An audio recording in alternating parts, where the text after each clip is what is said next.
Hi, everyone. This is Andrew Stevens with FanBolt.com. I'm joined here with video game journalist Geoff Keighley, host of Spike TV's GTTV, and we're going to discuss a few topics, including his time at New York Comic Con this past weekend.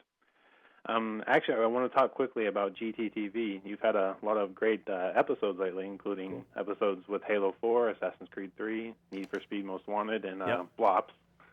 Yes. Of course, what you were told strictly to call it Black Ops 2, but wow, you watch bonus round, you watch it all, Andrew. Oh yeah, of course. But these are games I'm excited for, and I'm sure many gamers are. But which one of these four are you looking forward to and most, and why? People always ask me that on Twitter. It's like, pick your favorite out of all these. Yeah, I mean they're all different, right? I feel like Assassin's Creed 3, new time period, new hero, really exciting. Like the ambition of that game and where they're going with it. Call of Duty Black Ops 2, I think they're going into the future. Treyarch has taken a lot of risks with like branching storylines, rebooting multiplayer. That's really bold. Right. Halo 4, brand new studio, not a Bungie game. They're doing this really cool Spartan Ops co-op mode that I'm excited about, episodic storytelling. That's exciting. So I think, honestly, like, those are in some ways like games that I've been waiting for all year. So to say like, hey, pick one of these, it's like I'm going to play all three. I think most gamers are probably going to play all three of those. In many ways, like I keep asking myself, like, where were the games like this in July or in August when it's like there was this drought of all this great stuff. So I know people have to make a choice between all those games this holiday season, but they're all established franchises. So I think people know what to expect from those games, and I think with any of those three I mentioned, it's like you're gonna get more of the same, but with a twist, and that's what people want from those franchises. Right. Yeah, they're sure keeping us busy here at the end of the year. Absolutely, yeah. So actually, to continue on that, and you've traveled a lot to talk to a lot of interesting people in the gaming industry. So what have been some of your most memorable experiences, and is there any particular moment that has stood out the most?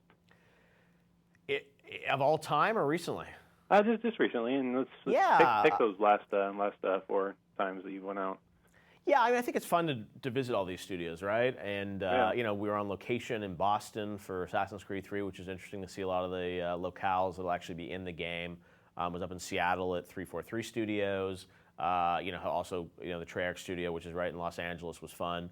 We took a trip to London over the summer where we did a lot of stuff with the Need for Speed team at EA and Criterion, and with Peter Molyneux. I actually went over to his house, which was kind of fun. So that was memorable just so that it was different. But yeah, it's great to be hands-on with a lot of these games, meet the developers, and one of the reasons I think I'm still in the gaming business and why I love it so much is that there's so many great people. I mean, all these developers are such amazing folks, talented, smart, creative, and that's what I've tried to do with a lot of my work, is to expose the wider mainstream audience to who these people are, the people behind the games, who are the personalities, and we do that on TV, and I try and do it in some other ways as well, because I think it's such a great business.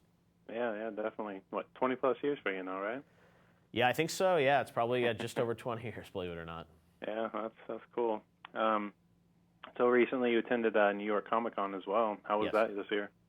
That's cool. New York Comic Con is great because it's an opportunity for fans to go hands-on, experience a lot of the games that are coming out, but also get a first look at some new movies and TV shows and comic books that are on the verge of being released. And beyond that, it's just a great community. I mean, to see the cosplay, to see all the fandom, all in one place. I think like-minded people that will line up to play a video game, will line up to meet Christopher Lloyd, Doc Brown himself. So stuff like that is just it's great to see at an event like Comic-Con. Yeah, that's awesome. And I'm sure there must be a lot of fun activities that go on up there. And I actually saw that Square Enix had a fun activity for Tomb Raider by giving fans the opportunity to test their archery skills. Yes, exactly. Did you have a chance to participate in that? I did not. I'm a big fan of Tomb Raider. I'm doing a making of Final Hours app that'll come out next year, sort of behind the scenes on Tomb Raider. So I'm excited about that.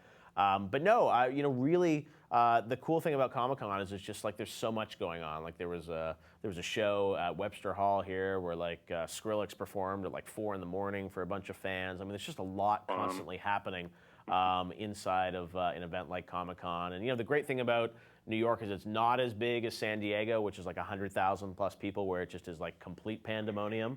But yeah, it's great to see, especially towards the end of the year, because the games are pretty much done now, so fans really get to play almost fully featured versions of these games. Right. I also know that Capcom was there with the development team for Remember Me. Did you have a chance to learn more details about that game? No, I've been tracking that game for a couple of years because it was actually at Gamescom, I think, a year ago under a different name. Name escapes me. But then Capcom picked it up. And yeah, that game looks really sort of cool and fresh. You're looking forward to it, I assume? Oh, yeah, definitely. Yeah. I was interested when I first heard about it, yeah. Hopefully it'll make up for Resident Evil 6, right? Oh, I actually didn't mind that one too much. You liked it? Yeah, I have not. Full disclosure, I have not played through it yet, but yeah, just the reviews and stuff seemed a lot of people were disappointed with it. Right. Well, let's switch over to the Wii U. What do you think about that? Wii U, I think, is going to be interesting to see how it does. I mean, it's already sold out. You've seen all the attention around it. I think it's going to have a great holiday season. They do have a lot of games coming out for it. Some of the games are sort of re-releases of stuff that's already going to be out or on other platforms. So it'll be interesting to see, out of the original content, what does well. I think Zombie U is going to be a big title for Ubisoft and for the Wii U. I think that's going to be fun and different. And then, of course, the Nintendo first-party content. And those are, games like Nintendo Land and the new Super Mario Brothers for Wii U. Those will do well. But then there's a whole different audience for Wii U, which is, the fans who love games like, Wii Fit, and you'll see, Wii Fit U, and you'll see there's a karaoke game that's coming out, which I'm sure will appeal to a wide audience. So, it's good for the business that there's new hardware coming out. You look at like Mario Brothers in HD. I mean, the art is absolutely beautiful in its Mario style. So I think it's going to do well. The real question is, what are the legs of it? What's it going to be like a year from now for Wii U? Will there be a constant sort of deluge of kind of great new content, or will it basically be, what we sort of have seen from Nintendo with the Wii, which is a couple games coming out, which are all extremely high quality, but just not enough games to really justify only owning that system? Well, I'm certainly hoping it's the first of those. So. Yes. Yeah, no, I'm excited. I mean, I'm excited about it. I think, Nintendo has said, like, Retro's working on an exciting new project. Mr. Miyamoto's working on a new project. There's a new Pikmin. There's a lot of stuff coming out. And yeah, I mean, Nintendo always delivers incredible games. So if you buy one, I'm sure you'll get some good value out of it. Yeah, absolutely. One of the things I like most about it is I had a chance to play the concept games.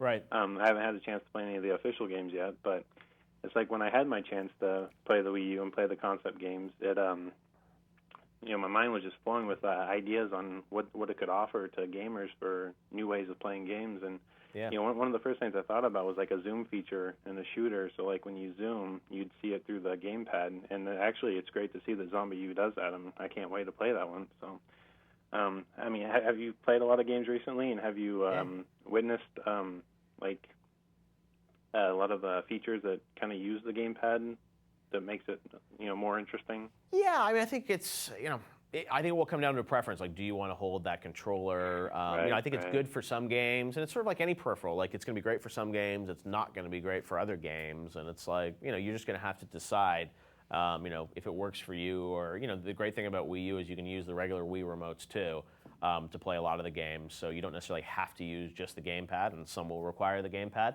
So yeah, the jury's out. I think that's a system that you're just going to have to go hands-on with and sort of experience. And, honestly, like the entire holiday season, I think is going to be, filled with, there are going to be a lot of tough choices, with obviously, Wii U being a big title, the other games we talked about. And, one thing I'll mention is Halo 4. Mountain Dew is sort of putting together our chat today because they're announcing their Double XP program is back again. And they're teaming up with Doritos and Halo 4 to bring back Double XP, and you know what that means. It means that gamers can purchase Mountain Dew or Doritos, and they actually get a code on the package or in the bottle that will they'll be able to go to doxp.com or doritosxp.com to unlock that code and unlock experience points in the actual game. So it's a cool partnership between a big brand like Doritos and Mountain Dew and a big game like Halo that will benefit gamers like you and I. Yeah, absolutely. Already drinking my Mountain Dew right now, actually. All right, you're already leveling up. I like it, Andrew. Yeah, indeed. You're drinking Game Fuel or regular Mountain Dew? I got the Game Fuel. All right, wow, all right. Yeah, definitely. Good to hear. That actually brings one more point, though, as you were saying, with the controller and the preferences. If we look at Call of Duty Black Ops 2, yep.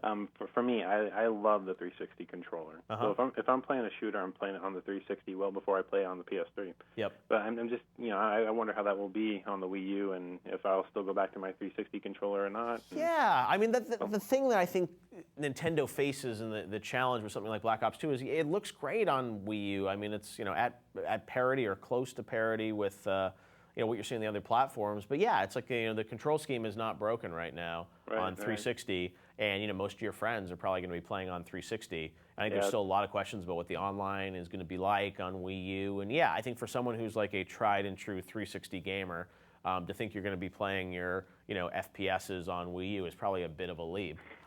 We'll see, and there's probably an audience that will be playing it there, and it's great that now they're going to be able to experience that content and enjoy it. But yeah, to think that anyone's going to convert en masse from one system to the Wii U to play a certain game is probably, I don't think it's going to happen. I honestly don't think that's what Nintendo's expecting. I think they're really hoping that people are going to look at the suite of all the games that are available and say, hey, if I buy a Wii U, I'm not going to miss out on all these other games that I normally miss out on if I'm a Nintendo fan. So I can play Assassins, I can play Mass Effect, and things like that. So we'll see. But yeah, the actual gamepad experience, I think it's going to be a case of preferences. But yeah, I would rather just play with an FPS. I would probably rather play with a standard controller. Right. And if anything, we can at least try the Wii U Pro controller too, because that looks promising as well. It's a good point. There is the Pro controller that will be coming up for Wii U. Yep. And and who knows what the gamepad can actually offer to gameplay. I mean, that's one of the main features. And honestly, what happens is I think developers start working with it, and it will probably not be for a year or two until we really see the uses of the gamepad. They've got that NFC technology in there, which is really interesting. That can be sort of like the Skylanders technology, where you can potentially have objects or items that sort of interact with the controller. And Nintendo is known for innovation, so I'm sure that honestly there are probably some innovative things about the controller they're not even telling us that we'll find out when we actually buy the Wii U, because they're so secretive. So we'll just have to stay tuned. Yeah, definitely.